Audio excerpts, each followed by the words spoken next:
Sesama mantan pacar, Hui Jin tidak ada hak untuk mengetahui urusannya. Diceritakan, dahulu kala, entah sebelum atau sesudah berhubungan dengan Hui Jin, An Ju Yong memiliki hubungan yang sangat hangat dengan Park Seo Joong. Mereka bahkan terlihat sangat romantis, sehingga membuat An Ju Yong sangat nyaman. Namun apalah daya, kala itu An Ju Yong tidak mempunyai apa-apa, yang membuat Park Seo Joong memilih meninggalkannya dan menikah dengan Cha Yong Do. Namun kini, pernikahan hasil mengkhianatinya malah hancur, dan malah An Ju Yong yang menangani kasus perceraian itu. Kembali ke masa sekarang. Kala itu, An Ju Yong tengah menemui Park Seo Joong kembali. Park Seo Joong merasa sangat malu dan menyesal. Mengapa harus An Ju Yong yang menjadi orang pertama yang mengetahui jika pernikahannya hancur, dan ia sangat menyesal akan fakta yang saat ini sudah terlanjur terjadi itu. An Ju Yong tetap profesional menghadapi kasus ini. Ia bahkan menyarankan agar Park Seo Joong bisa membuktikan jika dirinya tidak bersalah, karena dalam kasus ini An Ju Yong tidak akan melibatkan perasaan dan akan tetap profesional sebagai seorang pengacara yang harus memenangkan kliennya.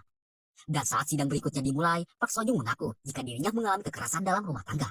Akan tetapi, saat hakim meminta bukti, Park Seo Joong tidak ingin menunjukkan bukti yang diminta, sehingga An Ju Yong bisa memenangkan Cha Yong Do dalam tindak gugatan cerai ini. Cha Yong Do sangat senang akan keberhasilan An Ju Yong ini. Ia juga memberikan hadiah yang cukup besar untuk An Ju Yong. Cha Yong Do atau suami Park Seo Joong juga mengutarakan maksudnya ingin kasus ini ditangani oleh An Ju Yong, karena ternyata ia juga sudah mengetahui jika An Ju Yong adalah mantan pacar Park Seo Joong atau istrinya, dan ia sengaja menjadikan An Ju Yong sebagai mantan pacar Park Seo Joong agar Park Seo Joong merasa malu dan membiarkan kasus ini begitu saja. Mendengar hal itu, seketika membuat An Ju Yong muak hingga dirinya bersih tegang dengan Cha Yong Do. Dan ternyata kejadian itu disaksikan langsung oleh Hui Jin.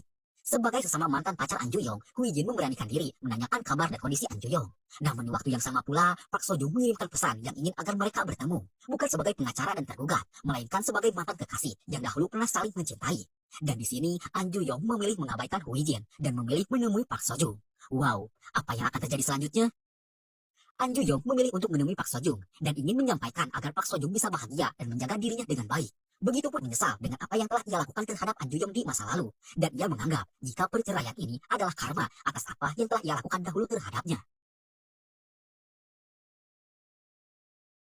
Sementara itu, Hui Jin sendiri sedang merasa gelisah karena ia sudah terlalu dalam untuk ikut campur dengan urusan An Ju Yong. Padahal kini mereka bukan siapa-siapa lagi. Di hari berikutnya pun, Hui Jin tetap merasa tidak enak. Terlebih lagi, waktu itu An Ju Yong memintanya untuk bertemu. Hui Jin seketika panik dan menyangka jika mungkin saja An Ju Yong akan marah. Hingga saat bertemu, ia pun langsung meminta maaf karena telah lancang ikut campur ke dalam urusan An Ju Yong. Namun di sini, An Ju Yong sama sekali tidak marah. Ia bahkan memberikan beberapa makanan sebagai tanda terima kasih atas perhatian yang telah Hui Jin berikan untuknya. Cerita kemudian berpindah. Kita diperlihatkan Moon Jeong yang kala itu baru mengetahui jika kini dirinya sedang hamil. Moon Jeong tak begitu tahu apa yang harus ia rasakan, entah senang atau sedih. Namun yang pasti, dirinya terlihat berat dalam menerima fakta kehamilan itu. Sementara itu, pengacara Chang Wo mendapatkan tugas yang agak nyeleneh, yang mana saat itu direkturnya meminta Chang Wo untuk bertemu secara langsung. Bukan untuk menangani kasus,